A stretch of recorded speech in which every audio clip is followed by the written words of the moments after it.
All right, buckle up, because today we're diving deep into a fascinating world, the world of perfect health, but not in the way you might expect. Right. We're going back in time, Wow. exploring a book from the early 1900s called The Science of Being Well by Wallace D. Wattles. It was a fascinating read. Yeah. Especially because Wattles wasn't a doctor, Right. but a philosopher who claimed to have practiced these principles for over a decade. Not just theorized about them. Yeah, that really piqued my interest too. He's not selling a fad diet. Right. Or a workout program. No. Instead, Wattles argues that achieving perfect health has very little to do with finding the right system and everything to do with aligning your thoughts and actions in a very specific way. He calls it the certain way. And that's what we're going to unpack today. What is this certain way? Yeah. And could it actually be the key to unlocking lasting well-being?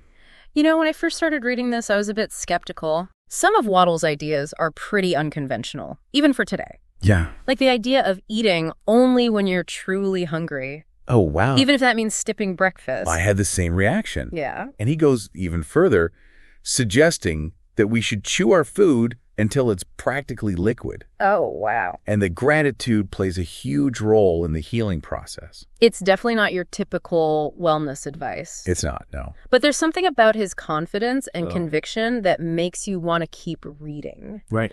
So where do we even begin with this certain way? Well, Wattles starts with a really interesting concept. Okay. The one living substance. Okay. It's this idea that there's a fundamental life force that permeates everything in the universe. It's like this invisible energy that connects us all and is constantly striving for perfect health. Exactly. Yeah. And here's where it gets really mind-blowing. Okay. Wattles argues that health is actually our natural state, not disease. He says disease is simply a deviation from that natural state caused by our own thoughts and actions. So he's basically saying that we're all born with this inherent capacity for perfect health. That's right. Yeah.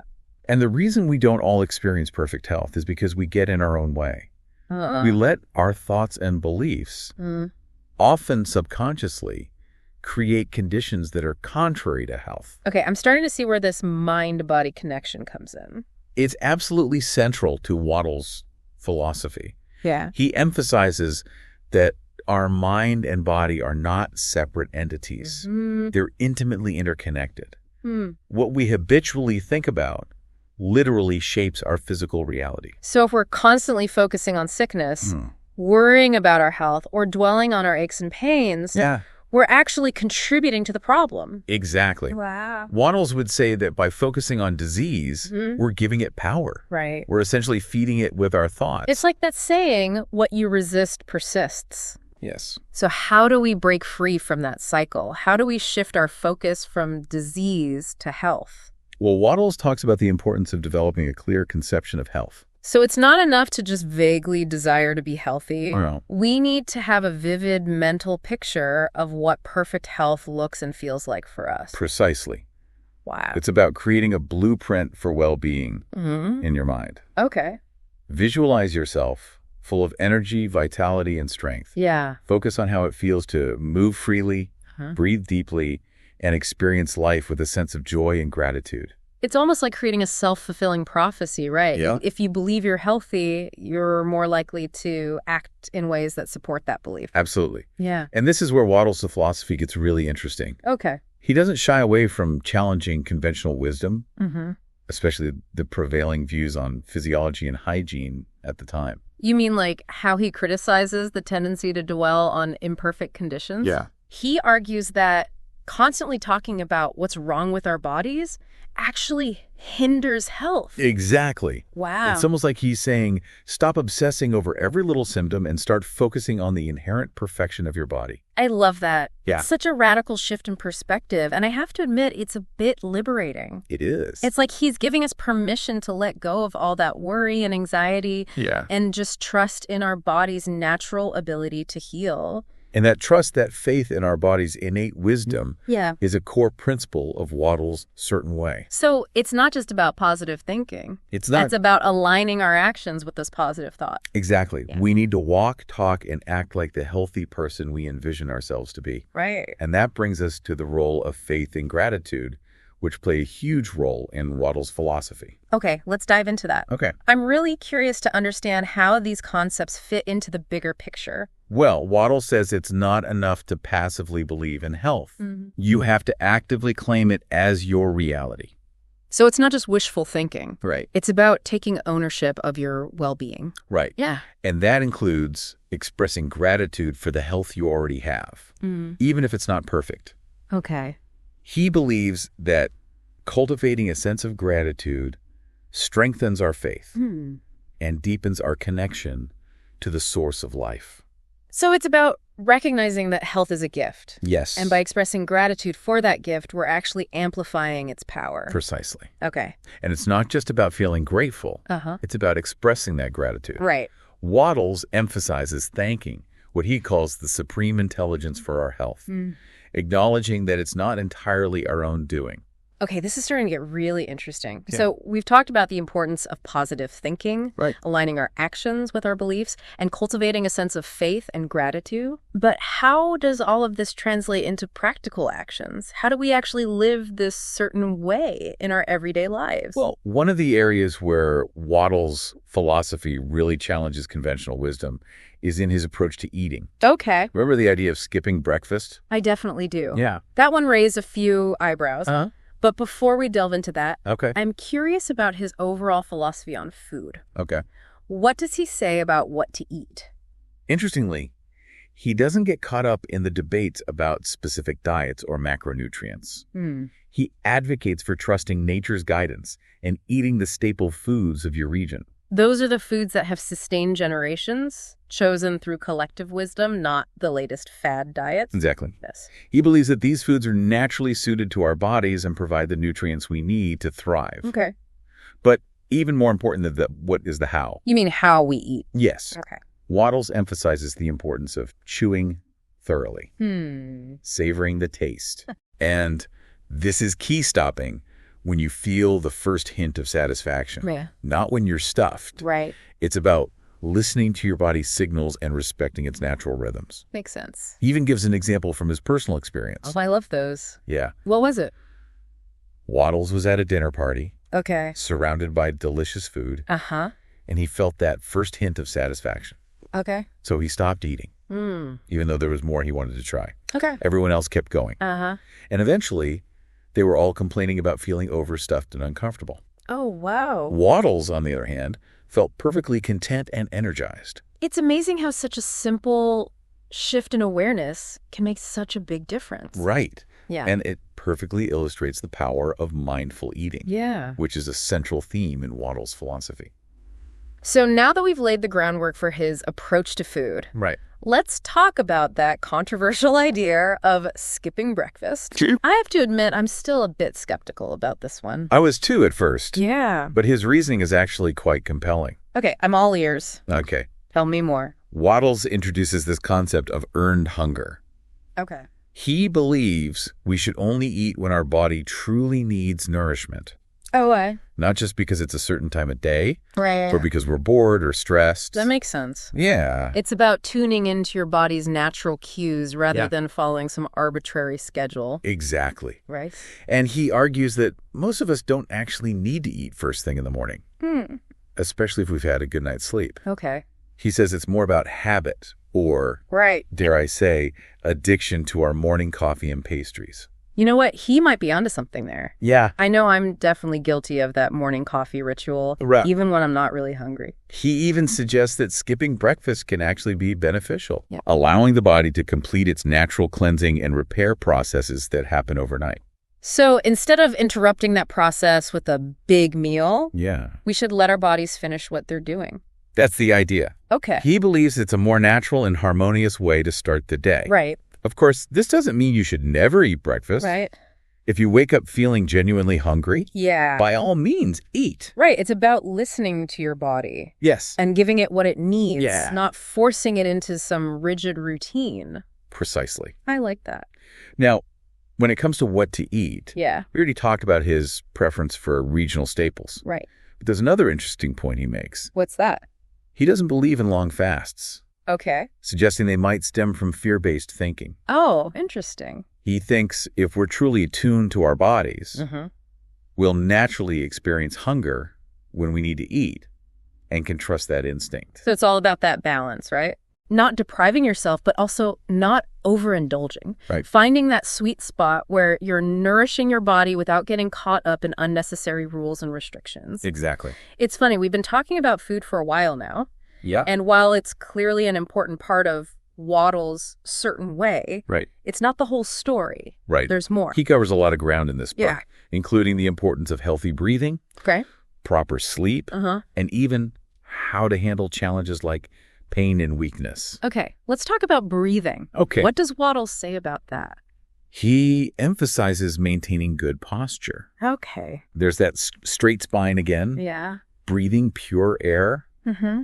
and consciously recognizing the life force in every breath. Right. It's almost like a mini meditation with each inhale and exhale. It's interesting how he keeps coming back to this idea of aligning ourselves with nature, Yes. whether it's eating regional foods or breathing fresh air. Yeah. It's like he's saying, trust nature, trust your body. Absolutely. And that trust extends to sleep as well. Okay. Waddles talks about how sleep is when our vital power is renewed, our brain is recharged, and the principle of health within us is strengthened.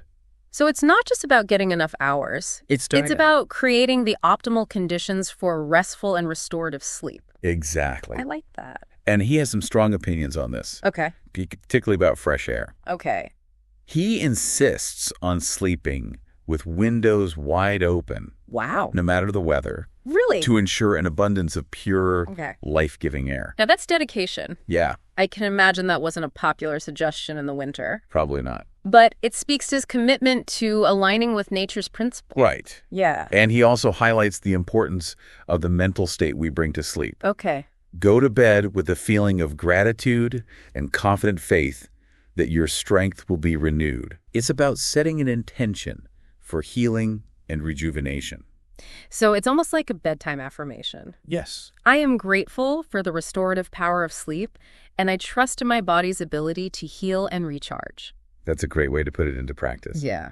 And he even addresses insomnia, Okay. suggesting that we shouldn't worry about it, but instead focus on cultivating that mental state of health and gratitude, Yep. and sleep will naturally follow. It's about surrendering to the process and trusting in the body's innate wisdom. Exactly. I love how his advice is always rooted in this deep sense of trust and self-acceptance. That's really the foundation of his whole philosophy. Yeah. And it comes through even when he's talking about how to handle challenges like pain and weakness. For example, he suggests that we shouldn't resist pain, but instead see it as a positive sign that the principle of health is working to overcome an unnatural condition. So it's not about ignoring pain or pretending it doesn't exist, but about reframing our understanding of it. It's about cooperating with the healing process, focusing on strength, and using gratitude as a source of power. Right. And when it comes to weakness, he advises rest and gratitude, Okay. recognizing that strength is growing and expressing thankfulness for the vital energy that's flowing to us. So it's about acknowledging our limitations, Yes. being patient with the process, Yeah. and trusting that the body is always working toward wholeness. Yeah. And speaking of challenges, Huh? Waddles also addresses the topic of constipation, Okay. which was a major health concern at the time, Yeah. and still is for many people today. Yes. He has a surprisingly relaxed approach to this, suggesting that frequent bowel movements aren't necessarily a sign of health, Right. and that less frequent elimination can actually be perfectly normal, especially when we're eating in a way that minimizes waste. It's interesting how many of our modern anxieties about health stem from this fear of not being normal, even when our bodies are functioning perfectly fine. He does recommend occasional colon cleansing, Okay. but mainly to help people overcome their fear-based thinking around constipation. So it's another example of how our thoughts and beliefs can influence our physical experience. Absolutely. Yeah. And this brings us to his perspective on health exercises, Okay. which might seem counterintuitive to some. What does he say about exercise? He actually challenges the conventional wisdom of the time, which was very focused on physical exertion as a means to achieve health. Okay. Waddles suggests that if we're truly aligned with the principles of well-being, formal exercise shouldn't be necessary. He sees it as a form of recognizing sickness and even potentially reinforcing those thoughts. So instead of pushing our bodies to their limits, we should be focusing on creating a lifestyle that naturally supports well-being. Precisely. Okay. It's about cultivating a lifestyle that supports well-being. Right. Not just checking off boxes on a to-do list. That's a really empowering message. It is. And it ties in beautifully with his core philosophy of aligning thought and action. Yes. But he does emphasize the importance of maintaining good posture and keeping our spine straight. Yes. He even compares it to keeping our face clean. Uh-huh. It's about taking pride in our physical appearance and respecting our bodies. And that attention to posture naturally supports healthy breathing, Right. which he sees as essential for vitality and well-being. So it's not about strenuous workouts. No. But about mindful movement and cultivating a sense of ease and strength in our bodies. Yes. I think that's a really important distinction. It is. It takes the pressure off of having to perform at some superhuman level and allows us to simply be present in our bodies, honoring their natural rhythms and capabilities. Exactly. Yeah. And it all comes back to the core message of Waddell's book. Perfect health is achievable by aligning thought and action. His certain way involves thinking only of health, performing the voluntary functions of life in a healthy way, eating, drinking, breathing, sleeping, and cultivating faith and gratitude. Exactly. It's a holistic approach that addresses the physical, mental, and spiritual aspects of well-being. It's a philosophy that empowers us to take control of our health and well-being by understanding the power of our thoughts and the importance of living in alignment with natural principles. And what I find so compelling is that Waddles presents this not as a rigid set of rules, but as a way of life. Right. A path towards greater vitality and joy. He encourages us to experiment, to trust our intuition, and to find what works best for us as individuals. It's about listening to our bodies, honoring our unique needs, and approaching health with a sense of curiosity and openness. You know, it's funny, when I think about some of the most common wellness advice today, it often feels very prescriptive, like do this, don't do that. It can be very restrictive, almost like the set of rules you have to follow to be healthy. Exactly. And it creates this sense of pressure and judgment, which ironically probably doesn't do much for our well-being. Waddell's approach feels so different. It's more about principles than prescriptions. It's about understanding the underlying mechanics of health and then making choices that align with those principles. And it's incredibly empowering. It takes the focus away from external validation and puts it back on the individual, on cultivating a deep sense of self-awareness and trusting your own inner wisdom. That's what makes this deep dive so valuable. It's not about finding a quick fix or a one-size-fits-all solution. It's about expanding our understanding of what it means to be well and empowering ourselves to create a life that supports our physical, mental, and spiritual thriving. Now, as we wrap up our exploration of the science of being, I want to circle back to something we touched on earlier, Waddell's perspective on long fasts. Oh, yeah. That really struck me as an interesting point. His suggestion that the need for extended fasts might actually stem from fear-based thinking is pretty radical. It definitely goes against a lot of popular wellness trends today. But his reasoning makes sense when you consider his overall philosophy. He's basically saying that if we're truly in tune with our bodies and living in alignment with those natural principles of health, our bodies will naturally regulate themselves. We won't need to resort to these extreme measures to cleanse or detoxify. Exactly. And he emphasizes that this trust in our body's innate wisdom is key. He encourages us to move away from fear and restriction and toward a more balanced, intuitive relationship with food and with our bodies as a whole. It's like he's saying, stop trying to micromanage your health and start trusting the process. So, as you continue on your journey of well-being, I invite you to consider this. What if the key to perfect health lies not in deprivation or control, but in trust and alignment? What if the body already knows what it needs to thrive, and our job is simply to listen and support that innate wisdom? That's a powerful question, and it's certainly given me a lot to think about. What stood out to you? We'd love to hear your reflections on this episode.